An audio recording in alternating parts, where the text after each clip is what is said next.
They told me the case was dead before it even reached the courtroom. They said money had already decided the verdict. They warned me, don't fight power, you'll lose everything. But that night, staring at a single piece of evidence in my hands, I realized something chilling. If the law stayed silent, truth will be buried forever, and I couldn't live with that. I in Australia, we grow up believing the law is fair, that no matter who you are, justice stands tall. But this story begins the day that belief was tested. It's not about a famous judge or a powerful politician. It's about ordinary people caught in an extraordinary fight. A fight where truth stood alone, shaking, while power laughed with confidence. And yet, against all odds, the law made a choice that changed lives forever. Justice is often presented as something solid and unbreakable, like stone, firm, balanced, and blind to status or wealth. Growing up, most of us are taught to trust that idea. We believe the courtroom is a level ground, where truth is enough and facts speak louder than influence. But the illusion of fairness is most convincing before it is tested. It's only when power steps into the room that cracks begin to appear. Small at first, almost invisible, until they spread across everything you thought you knew. In this story, fairness looked perfect from the outside. The laws were written clearly. The procedures were followed. The language of justice sounded confident and reassuring. Yet beneath that polished surface lived an uncomfortable reality. Fairness can be shaped, delayed, or quietly redirected when powerful interests decide the outcome matters more than the truth. No one openly said justice was for sale, but everyone behaved as if it already had a price. For Noah, fairness was promised the moment his brother died. Officials spoke softly. Reports were filed quickly, and condolences were offered with practiced sympathy. He was told the system would investigate, that answers would come. But days turned into weeks, and weeks into silence. Each unanswered call, each delayed response, chip away at his belief. Fairness, he realized, wasn't absent. It was selectively applied. It existed for those who didn't challenge the powerful, for those whose pain didn't threaten profits or reputations. Liam, too, believed in the system, perhaps more dangerously so. His belief wasn't naive. It was hopeful. He trusted that if the law was followed precisely, justice would naturally emerge. But once he stepped into this case, he saw how fairness could be bent without ever appearing broken. Documents went missing without explanation. Meetings were postponed indefinitely. Senior figures spoke in careful half-sentences, never ordering him to stop, but making it clear that continuing would be a mistake. The illusion of fairness works because it doesn't announce itself as a lie. It wraps itself in process, paperwork, and polite language. Power doesn't shout, it whispers. It suggests cooperation instead of demanding silence. It offers alternatives that seem reasonable, settlements, private agreements, quiet resolutions. Each option sounds fair on its own, but together they form a path that leads away from truth. What made this illusion so dangerous was how easily it could convince good people to step back. Many around Liam weren't corrupt or cruel. They were tired, cautious, practical. They told him that the system wasn't perfect, that compromise was sometimes necessary. That's just how things work, they said, as if repetition could turn injustice into reality. And for a moment, Liam almost believed them. Because when fairness is presented as fragile, people begin to feel responsible for protecting the system rather than questioning it. Noah felt this pressure more deeply. He was asked to move on, to think about his future instead of his brother's past. The offer of compensation was framed as generosity, even kindness. Accepting it wouldn't mean admitting defeat. They said it would mean closure. But deep down, Noah knew closure built on silence isn't closure at all. It's erasure. The illusion of fairness tried to convince him that his grief could be resolved with paperwork and money, that justice could be replaced with convenience. The true cruelty of this illusion lies in how it isolates those who see through it. Once you recognize that fairness isn't guaranteed, you begin to question everything. You wonder whether truth alone is ever enough, or if it always needs power standing behind it. Liam felt this isolation acutely. He wasn't fighting a visible enemy. He was pushing against an invisible weight, something everyone acknowledged privately but denied publicly. Yet this is also where the illusion begins to weaken, because the moment someone refuses to accept it, fairness is forced to reveal its true shape. When Liam continued, when Noah refused a settlement, the system reacted, not violently, but defensively. And that reaction proved what they had suspected all along. If fairness were truly intact, it wouldn't need protecting from the truth. In the end, the illusion of fairness didn't collapse because the system suddenly became noble. It collapsed because ordinary people stopped pretending it was enough. They demanded that fairness be more than a promise, more than a performance. They demanded it be real. And that demand, quiet but relentless, was more powerful than money, reputation, or influence. This keynote reminds us that justice doesn't fail loudly.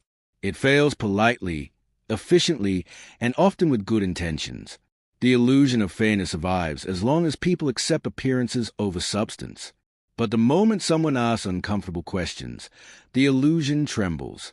And when enough courage stands in front of it, fairness stops being a story we tell ourselves and becomes a responsibility we must defend. Fear rarely arrives all at once. It doesn't storm in announcing danger or making threats that are easy to point at. Instead, it slips quietly into the edges of your life, settling into your thoughts, your conversations, and eventually your decisions. Long before power wins in court, it tries to win inside your mind. That is why fear is the first weapon used against anyone who dares to challenge it. At the beginning, Liam didn't feel afraid in the obvious sense. There were no shouting matches, no official warning stamped in red ink. What he felt was hesitation, an uncomfortable tightening in his chest when his phone rang late at night, a pause before opening certain emails, a second thought before mentioning the case out loud. Fear disguised itself as caution, as professionalism, as common sense. It whispered that he was young, that he had a future to protect, that one case wasn't worth everything he'd worked for. Power understands something deeply human. Most people don't need to be threatened directly. They only need to be reminded of what they stand to lose. A senior colleague casually mentioned how competitive the legal world was, how reputations followed you forever. Another joked about career suicide cases, said with a smile, but meant seriously. None of these comments ordered Liam to stop. They didn't have to. Fear did the work for them.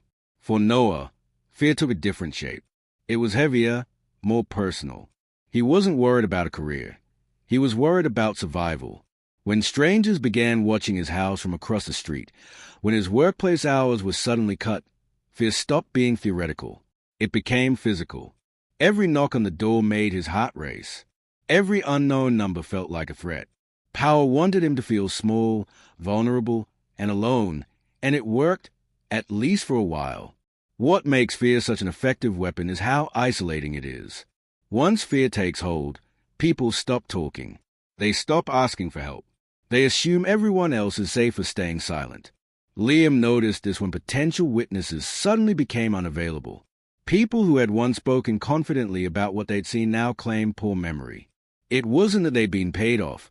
They'd simply calculated the risk and decided silence was safer than truth. Fear also disguises itself as responsibility. Liam's parents urged him to be careful, not because they disagreed with him, but because they loved him. Friends suggested he pick his battles. These weren't voices of corruption. They were voices of concern, and that made them harder to ignore. Fear doesn't need villains to spread. It only needs people who care. The most dangerous moment came when fear began to sound reasonable. When Liam started telling himself that maybe the system would handle it without him, that maybe someone else would step up. Fear loves delegation. It convinces you that your absence won't matter, that stepping back is neutral. But neutrality in the face of injustice is never neutral. It quietly sides with power. Noah faced his breaking point when the settlement offer arrived. The amount was life-changing. It promised safety, stability, and an end to the constant anxiety. Accepting it would mean peace. Rejecting it meant continuing to live under pressure, under watch, under fear. 4 nights, Noah barely slept. He argued relentlessly, pointing out every practical reason to give up. And yet, beneath that noise, there was something stronger, the knowledge that fear was asking him to erase his brother's life for comfort. What ultimately weakened fear wasn't bravery in the dramatic sense. It was honesty. Liam admitted he was scared. Noah admitted he was exhausted. By naming fear instead of pretending it didn't exist, they took away some of its power. Fear thrives in silence and denial. The moment it's spoken aloud, it becomes something that can be faced, shared, and challenged. Power lost its advantage the day fear stopped being private. When Liam refused to withdraw and Noah refused to settle, fear didn't disappear, but it changed. It stopped being a weapon used against them and became a cost they consciously chose to pay. That choice transformed fear from a controlling force into proof of what was at stake. This keynote reveals an uncomfortable truth. Fear doesn't mean you're weak. It means you're human. Power counts on people believing that courage means the absence of fear. In reality, courage is deciding that truth matters more than the safety fear promises. Fear is the first weapon because it's the easiest. But it's also the most fragile, because once someone decides to walk forward anyway, fear loses its grip and power begins to panic. Most people imagine heroes as figures with authority, wealth, or influence, those who already stand above the crowd. We expect courage to belong to people with titles, uniforms, or public recognition. But real courage rarely announces itself that way. It appears quietly, in ordinary people who never plan to be brave, who never ask to carry more than their share of responsibility. This story is built on that truth, that extraordinary courage is often found in the most ordinary lives. Liam didn't wake up one morning deciding to challenge power. He didn't see himself as someone destined to make history or stand in the spotlight. He was a junior solicitor trying to pay rent, build a future, and prove he deserved his place in a profession that valued confidence and conformity. His days were filled with routine tasks, small wins, and constant self-doubt. Courage entered his life not as a calling, but as a demand, one he could either ignore or accept. Noah was even further from the idea of heroism.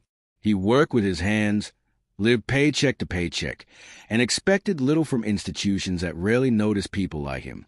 His strength had always been practical: long hours, quiet endurance, loyalty to family. When his brother died, Noah didn't think about justice in abstract terms. He thought about loss, anger, and the unbearable idea that a life could be erased with a stamp and a signature. What makes their courage extraordinary is how deeply human it is. Neither of them felt fearless or confident. In fact, both questioned themselves constantly. Liam worried he was out of his depth, that he'd missed something, that he'd failed publicly and permanently. Noah worried that he was clinging to grief instead of moving forward, that his fight was selfish or pointless. Courage didn't silence these doubts. It existed alongside them. Power often underestimates ordinary people because it measures strength incorrectly. It assumes courage comes from position or protection. It doesn't account for the quiet resolve that grows when someone has nothing left to lose but their integrity. Liam and Noah didn't have networks of influence or financial buffers. What they had was a refusal to let the story end in a lie. That refusal, repeated day after day, became a form of strength power couldn't easily crush. Their courage showed up in small, unremarkable choices. Liam staying late to review documents one more time. Noah returning phone calls he was afraid to answer. Each decision seemed insignificant on its own, but together they formed momentum. This is how ordinary courage works. It accumulates. It doesn't rely on one dramatic moment. It builds through persistence. There were moments when both men nearly stopped. Liam considered transferring the case, telling himself someone else might be better equipped. Noah considered walking away, telling himself his brother wouldn't want him to suffer. These moments weren't failures. They were proof of how heavy the burden was. Courage isn't constant. It wavers, retreats, and sometimes needs rest. What matters is not the absence of hesitation, but the decision to return. The relationship between Liam and Noah became another source of strength. They weren't inspiring each other with speeches or slogans. They simply showed up. When one felt weak, the other carried the weight for a while. This shared courage, quiet, mutual, and deeply personal, created resilience.